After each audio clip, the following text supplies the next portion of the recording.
వివరించిన 2 అవతారముల విచిత్ర లీలలను శ్రీ గురుచరిత్ర అను గ్రంథమందు 53వ అధ్యాయములలో సరస్వతి గంగాధరుడు ఎట్లు వర్ణించెనో అటులనే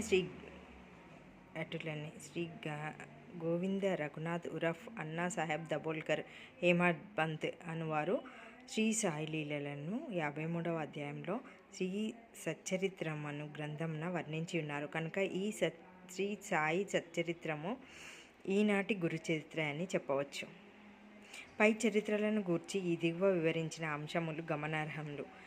1. శ్రీ గురుచరిత్రను రాసిన వారు కన్నడము వారు కాబట్టి వారికి మరాఠీ భాష బాగుగా తెలియకుండెను. అయినప్పటికీ వారి ఇష్టదైవం యొక్క ఆశీర్వాదం వల్ల మరాఠీ భాషలో ప్రసిద్ధికెక్కిన గొప్ప గ్రంథమును వారు వ్రాయగలిగిరి. శ్రీ సాయి సచ్చరిత్రమును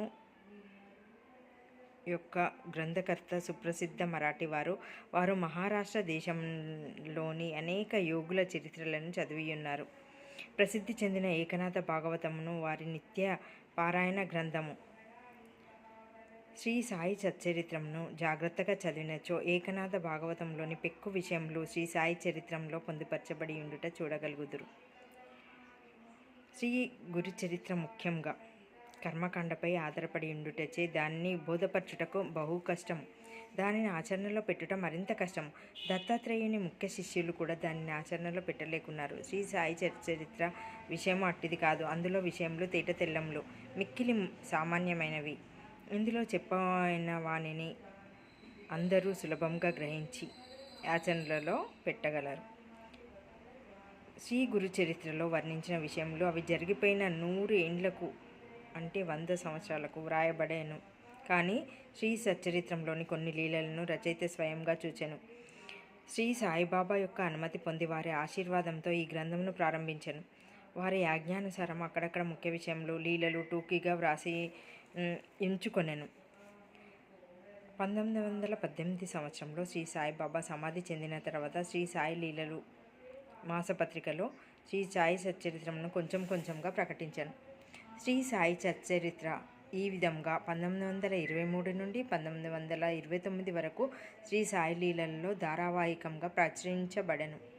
1930లో పూర్తి గ్రంథరూపంగా ముద్రింపబడినది. కనుక శ్రీ సాయి సచ్చరిత్రమును ప్రస్తుత గ్రంథము అధికారికమైనది. షిరిడీలో శ్రీ సాయిబాబా సశరీరులుగా ఉన్నప్పుడు దర్శించుకొని భాగ్యం లభించని భక్తులకు ఈ గ్రంథము నిజంగా ఒక వరము. ఓం శ్రీ సాయినాథాయ నమః. శ్రీ సాయి సచ్చరిత్రమును అన్నా సాహెబ్ దబోల్కర్ కూర్చెను. కానీ ప్రతి అధ్యాయం చివర శ్రీ సాయి ప్రేరణచే హేమాడ్ పంత్చే వ్రాయబడి ఉన్నట్లున్నది. కావున ఈ హేమాడ్ పంత్ ఎవరిని పాఠకులకు అడగవచ్చు. అన్నా సాహెబ్ దబోల్కర్ మొట్టమొదట శ్రీ సాయిబాబాను దర్శించినప్పుడు వారు బిరుదును దబోల్కర్ కరుణించిరి. ఎప్పుడు ఏ సందర్భంలో ఈ బిరుదును ఒసంగిరో అను విషయము 2వ అధ్యాయంలో రచయితయే చెప్పియున్నారు. అన్నా సాహెబ్ జీవిత చరిత్ర ఈ దిగువ క్లుప్తంగా చెప్పబడినది. గ్రంథ రచయితయగు దబోల్కర్ 1859వ సంవత్సరంలో ఠానా జిల్లాలో కాల్వే మహిమునందు ఒక పేద ఆద్య గౌడ బ్రాహ్మణ కుటుంబంలో జన్మించిరి. వారి తాత తండ్రులు దైవభక్తి గలవారు. దబోల్కర్ తమ ప్రాథమిక విద్యను స్వగ్రామమందే పూర్తి చేసి పూనాలో 5వ స్టాండర్డ్ వరకు ఆంగ్ల విద్యను అభ్యసించిరి. కుటుంబ ఆర్థిక పరిస్థితులు అంతగా బాగా ఉండనప్పుడు వారు పై క్లాసులు చదువుకుంటాం మానివేసిరి. అప్పట్లో నున్న సర్కారు నౌకరు పరీక్షలో ఉత్తీర్ణులైన తన ఊరిలోనే బడిపంతులు ఉద్యోగంలో ప్రవేశించిరి. ఆ సమయమందు కులాబా జిల్లాలోని మామలతాదారుగా నున్న సాబాజీ చింతామణి చిట్నీస్ అనువారు వీరి సచ్చీలతను, బుద్ధి కుశలతను, సేవానిరతిని చూచి మెచ్చుకొనిరి. తలాఠీయను గ్రామోద్యోగిగా నియమించిరి.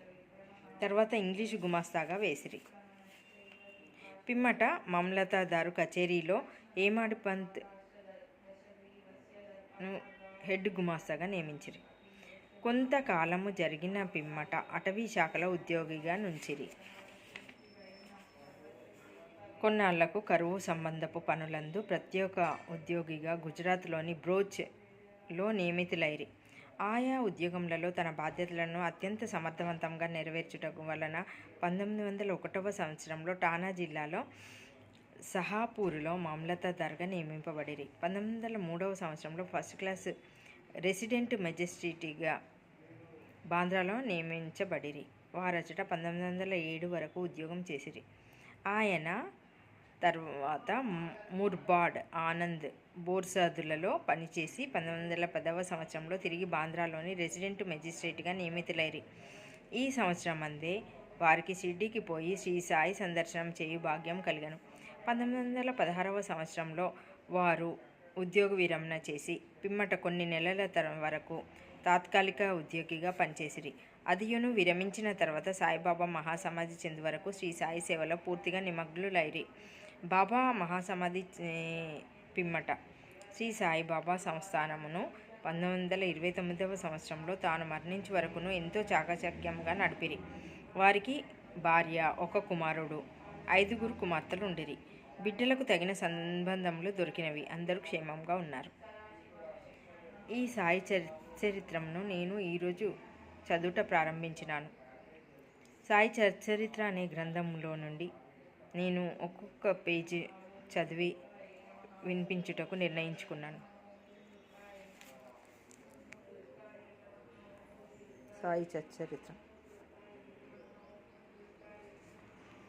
నా వలన చదువుకోలేని వారికి, సమయం దొరకని వారికి లాభం జరుగుతుందని ఈ సాయి చరిత్రను వింటారని నేను పారాయణము ప్రారంభించాను.